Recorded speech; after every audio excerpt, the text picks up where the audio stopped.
Abordons ce problème de front, sans détour. Pourquoi l'islam autorise-t-il la polygamie? Je sais que beaucoup ont déjà bouché le nez rien qu'en entendant parler. Après tout, nous avons été créés avec un seul modèle, un homme, une femme, tout simplement.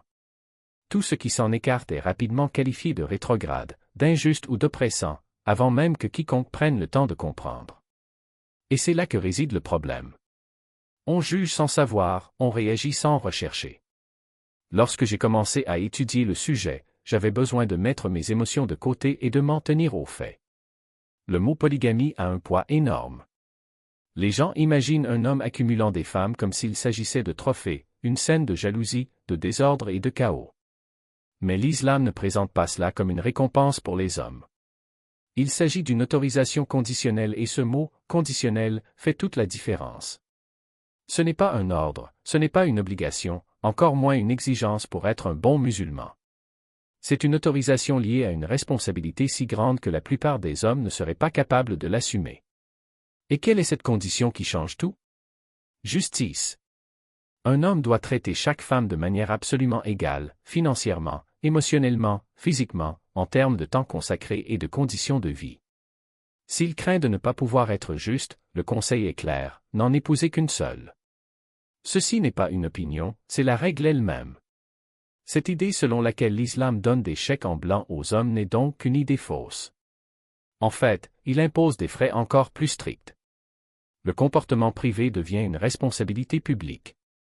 Il n'y a pas de place pour le favoritisme, l'abandon émotionnel ou le déséquilibre. Tout doit être équilibré. Et ce n'est pas tout, les gens oublient le contexte historique. Lorsque ces lois furent révélées, les sociétés furent confrontées à la guerre, à la famine et à l'instabilité. De nombreux hommes sont morts, laissant les femmes et les enfants dans le dénuement. Il n'y avait ni programmes sociaux, ni assurance, ni filet de sécurité. Le mariage n'était pas seulement une question d'amour, c'était une question de survie. Selon des règles strictes, permettre à un homme juste et financièrement capable d'épouser plus d'une femme était un moyen de fournir une structure plutôt que de laisser les familles se débrouiller seules. Ce n'était pas simple, ce n'était pas facile, mais il y avait une logique sociale derrière cela. Je ne dis pas que vous devez être d'accord. Ce que je dis, c'est que si vous voulez le remettre en question, faites-le en connaissance de cause. Nous vivons dans des sociétés où les gens entretiennent de multiples relations secrètes, sans aucune responsabilité. Et d'une certaine manière, c'est moins choquant parce que c'est caché. Dans le cas de la polygamie islamique, si elle se produit, elle est structurée, publique, légalement reconnue et garantie financièrement. Cela change complètement la conversation. Passons maintenant au point qui nous dérange vraiment, le côté émotionnel. Les règles sur papier semblent être d'une certaine manière, mais la vraie vie est différente. La vraie vie a des sentiments, de la jalousie, des insécurités. Quand les gens entendent que l'islam autorise jusqu'à 4 épouses, ils imaginent immédiatement des femmes résignées, acceptant tout. Ce préjugé est né de l'ignorance. Le mariage en islam est un contrat, et les contrats comportent des clauses. Une femme peut stipuler dans son contrat de mariage que son mari ne peut pas épouser une autre femme. Oui, ça existe. Elle peut exiger la monogamie comme condition du mariage. S'il viole cette clause, elle a le droit de se séparer. Cela change complètement la dynamique du pouvoir que beaucoup croient exister. La façon dont la question est présentée dans l'actualité donne l'impression qu'elle est unilatérale, mais la structure comprend le consentement, la responsabilité juridique et l'obligation financière. Vous ne pouvez pas cacher une deuxième famille, vous ne pouvez pas ignorer émotionnellement une maison pour vous occuper d'une autre. Tout doit être transparent, tout doit être réalisé. Et laissez-moi vous dire quelque chose. La plupart des hommes qui idéalisent l'idée d'avoir plusieurs épouses n'ont aucune idée à quel point cela représente un fardeau. Ce n'est pas seulement une question d'émotion, c'est une question de subsistance. Vous êtes financièrement responsable de chaque épouse à parts égales, logement, nourriture, vêtements, sécurité, stabilité. Ce n'est pas facultatif, c'est obligatoire. Autre détail que beaucoup ignorent, ce n'est pas parce que quelque chose est autorisé que c'est courant. Dans de nombreux pays à majorité musulmane, l'écrasante majorité des mariages sont monogames. Pourquoi? Car maintenir l'égalité à ce niveau est extrêmement difficile. Il ne s'agit pas simplement de diviser le temps comme des tranches de pizza. Les êtres humains ne sont pas des agendas, les émotions ne sont pas des feuilles de calcul. L'avertissement spirituel est clair, si vous ne pouvez pas être juste, une femme est meilleure pour vous. C'est l'accent mis sur cela. Il ne s'agit pas de ce que vous pouvez avoir, mais de ce que vous pouvez raisonnablement maintenir. Je sais que certains diront encore, je n'aime tout simplement pas ça. Et ça va. Vous n'êtes pas obligé d'être d'accord avec toutes les règles religieuses en dehors de votre tradition. Mais soyons honnêtes, dans les sociétés occidentales, la monogamie est l'idéal, mais les statistiques sur l'infidélité racontent une autre histoire. Les gens ne respectent pas leurs promesses en secret tout le temps. Il y a des liaisons, des enfants non reconnus, des trahisons émotionnelles qui ne se révèlent jamais. Aucune responsabilité légale envers la seconde épouse, aucune sécurité financière pour elle, aucune reconnaissance publique, seulement le secret et la destruction. Le véritable contraste ne se situe pas entre une femme et 4 épouses. C'est entre la transparence réglementée et le secret non réglementé. Je ne dis pas que la polygamie est facile ou qu'elle fonctionne pour tout le monde. Ce que je dis, c'est que, lorsqu'on l'examine au sein de votre propre système moral, il s'agit de responsabilité, pas d'indulgence, de structure, pas de chaos, la responsabilité, pas la liberté illimitée. Lorsque l'on laisse de côté le choc culturel et cherche à comprendre le contexte, on commence à voir les choses différemment. Cette autorisation n'existe pas par hasard. Il a une finalité qui est directement liée à la responsabilité, à la protection et à la moralité. Quand on y regarde de plus près, on constate que ce droit est ancré dans un système qui donne la priorité aux plus vulnérables, les femmes, les orphelins, les veuves, les enfants. L'islam n'est pas né du vide. Il a atteint des sociétés dévastées par la guerre, la faim et l'injustice.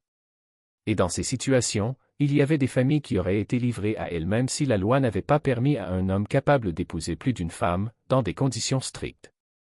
Ce n'était pas une question de privilège, c'était une question de survie. Et c'est précisément là que la conversation doit évoluer. Car, au fond, ce qui est en jeu n'est pas le nombre de mariages, mais la qualité de la justice qui soutient chacun d'eux. L'islam ne considère pas la polygamie comme un caprice, mais comme un mécanisme d'équilibrage et surtout comme une épreuve de caractère. Lorsqu'un homme assume de multiples responsabilités, il ne gagne pas en liberté, accepte un poids plus important. Et ce poids n'est pas abstrait, il y a des nuits divisées, des ressources distribuées, des cœurs qui dépendent de leur intégrité. La loi ne dit pas « faites ce que vous voulez », elle dit « si ça ne peut pas être juste, ne le faites pas ». Il ne s'agit pas ici de flexibilité, c'est une ligne morale si rigide que, dans la pratique, beaucoup choisissent de ne pas la franchir. Et voici un détail que peu de gens voient, la polygamie en islam n'est pas un droit humain, mais un devoir conditionnel. Un devoir envers les femmes qui, sans cette protection, pourraient être laissées de côté.